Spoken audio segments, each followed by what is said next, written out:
Fir'aun Jawa nih bos, senggol dong, kata Pamanah Rasa. Jawa tuh ada Fir'aun juga Mbak Yu. Jawa tuh adalah kunci beda. Bukannya orang dalam adalah kunci. Tapi 58% puas, jangan main-main kau. Mau keberlanjutan semua tuh. 10 tahun rakyat susah payah ternyata cuman buat masa tua dia bahagia, keren. Semakin meruncing omongan Prabowo 2019, Indonesia akan bubar di tahun 2030, kata Fazri. Bukannya di tahun 2045 Indonesia menjadi Indonesia emas Mbak Yu. Vietnam emas beda. Sekarang kan udah masuk nominasi. Itu tuh sudah sebuah prestasi internasional, penghargaan untuk Indonesia. Pasti OCCRP anak abah kan? Ngaku nggak? Kata Itzla Tafina. OCCRP tak ikut pemilu 2024 lah. Aku dengar-dengar juga John Etes nih cucu dari Pak Jokowi ini memang dipersiapkan untuk maju Mbak Yu. Majulah Singapura. Oh, maksudnya maju untuk Singapura ya? Bukan majulah Indonesia.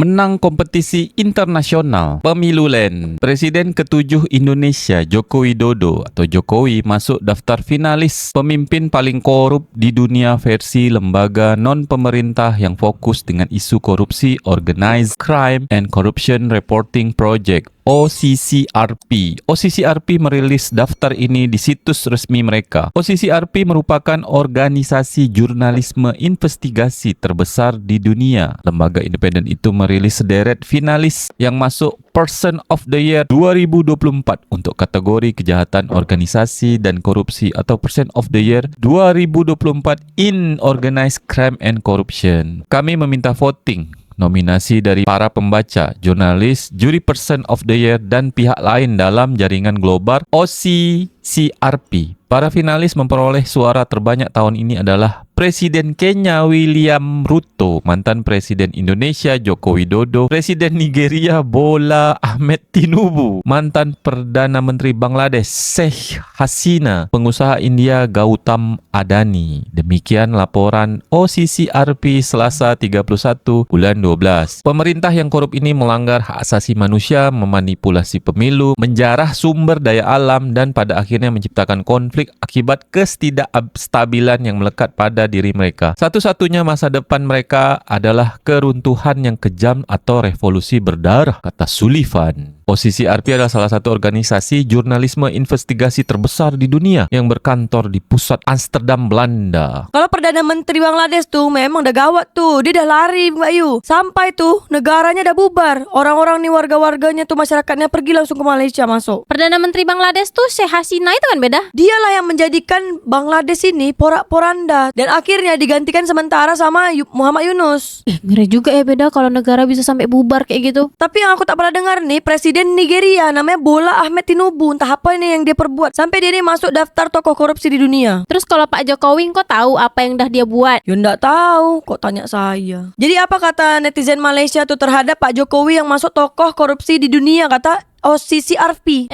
Kok tak tahu kalau sekarang tukang parkir liar, tukang pungutan liar tuh udah sampai pula ke Malaysia sana beda. Mbak Yu, jangan sampai tuh budaya Indonesia Mbak Yu, nanti diklaim pula sama Malaysia. Ini orang Indonesia yang buat pungutan liar sampai di Malaysia. Kau tahu dari mana Mbak Yu? Jangan sembarang tuduh.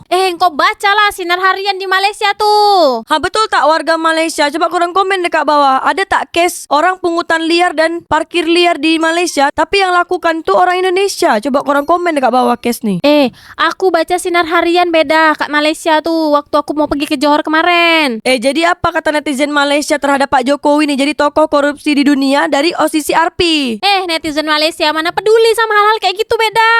Jadi siapalah yang komen tuh? Netizen Fufu Fafa. Komen tuh apa isinya? Jangan khawatir Pak, di negara sendiri Bapak masih dipuja-puja, itu tandanya selama 10 tahun Bapak berhasil menciptakan SDM rendah, kata Debbie Tavia. Kau ni memuji ke apa? Lain macam komentar kau ni. Fir'aun Jawa nih bos, senggol dong, kata Pamanah Rasa. Jawa tuh ada Fir'aun juga Mbak Yu. Jawa tuh adalah kunci beda. Bukannya orang dalam adalah kunci. Wong KPK aja luluh lantak di zaman beliau, kata Robina Fikula Centang Biru. Dijawab lagi sama Raka Ruslan, lebih tepatnya nggak mau KPK berada. Dijawab lagi sama Ole Gogong, sekarang KPK dah nguli sama beliau. Dijawab lagi sama Arafa, jangan terlalu jujur bang. Skill 1 lah dulu, skill 1, skill 2 ni langsung ulti. Macam mana kau ni?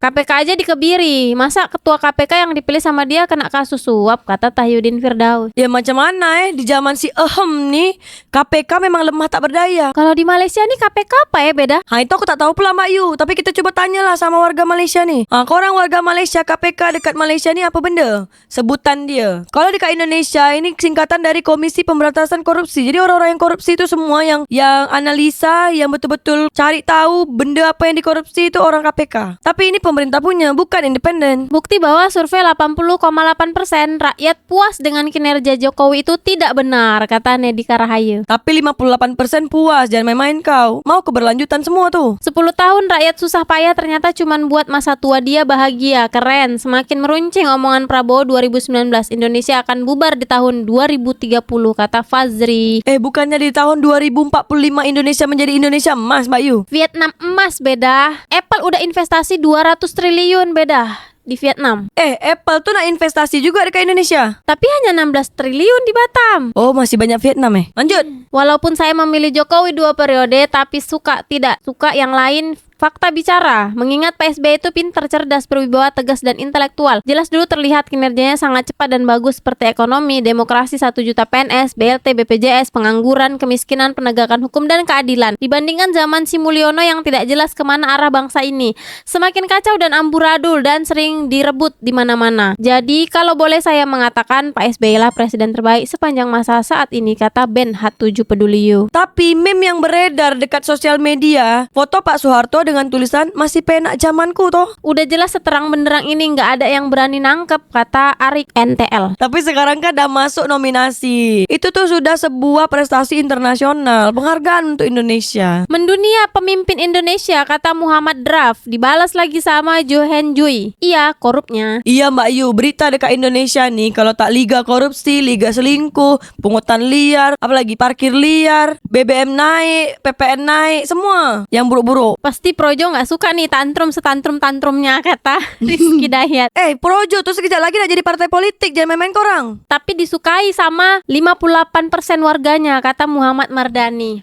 Betul, karena pengaruh kaum 58%, PPM naik jadi 12%. Jadi korang berbanggalah kaum-kaum 12% dan 58% ini. Mau lihat reaksi anaknya wakil presiden itu pas lihat postingan ini gimana ya, kata Rio BJ210. Iya nggak tahu kok tanya saya, kata anaknya. Aku rasa dia tak main sosial media lah Mbak Yu. Ini diakui dunia mantan presiden satu ini @Jokowi. Lanjutkan Pak, kata Iin77. Sebenarnya yang jadi sorotan aku nih bukan Pak Jokowi, tapi Perdana Menteri Bangladesh itu Mbak Yu. Ngeri betul, sampai negaranya bubar. Perdana Menterinya pun lari sampai UK. OCC RP pasti anak abah, kata Hilwan 007. OCC RP nih di dunia nyatanya dia ini lembaga independen dan dunia. OCC RP kantornya pasti di Yaman, kata RDY. Itu aku tak tahu pula. Nantilah kita cari tahu di mana OCC RP ini kantor dia, atau jangan-jangan di Solo. Pasti dibilang nih OCC RP anak abah kalau nggak 16% sama yang mabuk bansos, kata Ovaldo Saputra. Itu kan kata netizen Fufu Fafa. Tak payah percaya kali lah. Sungguh menyedihkan melihat laporan seperti ini. Sebagai rakyat yang sudah mempercayai dan memilih 2 kali, ini sangat mengecewakan. Harapannya para pemimpin benar-benar mengedepankan kejujuran, integritas untuk kesejahteraan rakyat, kata Junaidi Karo, Centang Biru. Hari itu kan ada kan aku buat video tentang polisi Indonesia atau oknum polisi Indonesia yang memeras warga Malaysia dekat DWP tuh. Berdegup juga jantung aku Mbak Yu. Sibuk aku diserbu dekat Instagram tuh. Kesian aku tengok influencer-influencer polisi nih. Sibuk dia mengklarifikasi, nak edukasi ulang lagi. Aduh, penat lah Mbak Yu. Keren masuk peringkat, kata Ready Play Reno. Peringkat 1 ke 2. Ini baru nominasi jadi ini belum tentu dia menang. Kau tengok dulu nanti di waktu yang akan datang, apakah dia hanya nominasi aja tak terpilih, apakah dia terpilih juga 1, 2, 3. Semoga bisa menyadarkan para pemuja Mulyono, kata LDV Bunda. Puja-puji tanpa kata, mata kita yang bicara. Ya udah tahu tanya saya. Sekalinya prestasi tingkatnya global, kata Ubah Bareng Bubu. Ini dah sekelas gamer-gamer elit global Mbak Yu. Dah internasional. Bisa-bisa diserbu netizen nih akun OCC RP. Ya kau tengok lah Mbak Yu, udah berapa banyak nih komentar dia, ada ribuan. Baru 1 hari yang lalu. Suruh tobat dia biar dimaafin dunia, kata Chandra. Bukan dimaafin Indonesia lagi, langsung dunia ya Mbak ya. Pasti OCC RP anak abah kan? Ngaku nggak? Kata It's Latavina. OCCRP tak ikut pemilu 2024 lah. Sangat bangga dengan pencapaian ini. Akhirnya Indonesia membuktikan kebolehannya di kancah dunia, kata Mahatriawan. Pungutan liar sama parkir liar udah masuk Malaysia. Itu udah masuk internasional juga tuh, udah lintas negara. Ntar lagi nak didaftarkan di UNESCO beda. Tapi yang daftarkan ke UNESCO nih Malaysia ke Indonesia Mbak Yu? Ya ndak tahu kok tanya saya. Jangan korang ambil. Wahai Buzzer Mulyono, OCCRP cari masalah nih, kata Wahyu Binusmen. OCCRP berani betul kau nih buat nominasi ini. Siapalah yang dah vote tuh Mbak Yu? Alhamdulillah ada penerus Mbah Harto. Menyala Mulyono, kata Irsyad Syaputra. Masih penak zamanku toh.